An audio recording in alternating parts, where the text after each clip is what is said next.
സ്വർണം ഐശ്വര്യത്തിന്റെയും സമ്പത്തിന്റെയും പ്രതീകമായി നാം കാണുന്നു. ലക്ഷ്മീദേവിയുമായി അഭേദ്യമായ ബന്ധമുള്ള ഈ ലോഹത്തിന് നമ്മുടെ സംസ്കാരത്തിൽ വളരെ വലിയ സ്ഥാനമുണ്ട്.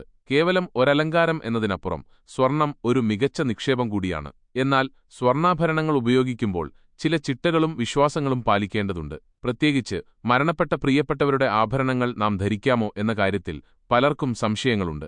ജ്യോതിഷശാസ്ത്രപ്രകാരം ഈ വിഷയം അത്ര നിസ്സാരമായി കാണാൻ കഴിയില്ല. ഊർജ്ജസ്വലതയുടെയും അധികാരത്തിന്റെയും ഗ്രഹമായ സൂര്യനുമായി സ്വർണത്തിന് ആഴത്തിലുള്ള ബന്ധമുണ്ട്. സൂര്യന്റെ ഊർജ്ജത്തെ ഉൾക്കൊള്ളാനുള്ള കഴിവ് സ്വർണത്തിനുണ്ടെന്ന് പറയപ്പെടുന്നു. മരണപ്പെട്ട വ്യക്തിയുടെ ആഭരണങ്ങൾ, വിശേഷിച്ചും സ്വർണം ധരിക്കുന്നത് ജ്യോതിഷപരമായി ഒട്ടും ശുഭകരമായി കണക്കാക്കാനാവില്ല. ഇതിന് കാരണം വ്യക്തമാണ്.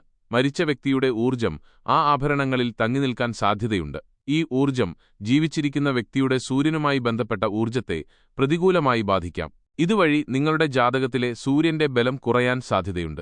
സൂര്യൻ ദുർബലനാകുന്നത് ആരോഗ്യം, ആത്മവിശ്വാസം, സമൂഹത്തിലെ സ്ഥാനം, സാമ്പത്തിക സ്ഥിതി എന്നിവയെ പ്രതികൂലമായി ബാധിക്കാം. അപ്രതീക്ഷിതമായ ആരോഗ്യപ്രശ്നങ്ങൾ, സാമ്പത്തിക ഞെരുക്കങ്ങൾ എന്നിവയ്ക്ക് ഇത് കാരണമായേക്കാം. ചുരുക്കത്തിൽ, മരണപ്പെട്ടവരുടെ സ്വർണ്ണാഭരണങ്ങൾ ധരിക്കുന്നത് നെഗറ്റീവ് ഊർജ്ജത്തെ ശരീരത്തിലേക്ക് ക്ഷണിച്ചുവരുത്തുന്നതിന് തുല്യമാണ്.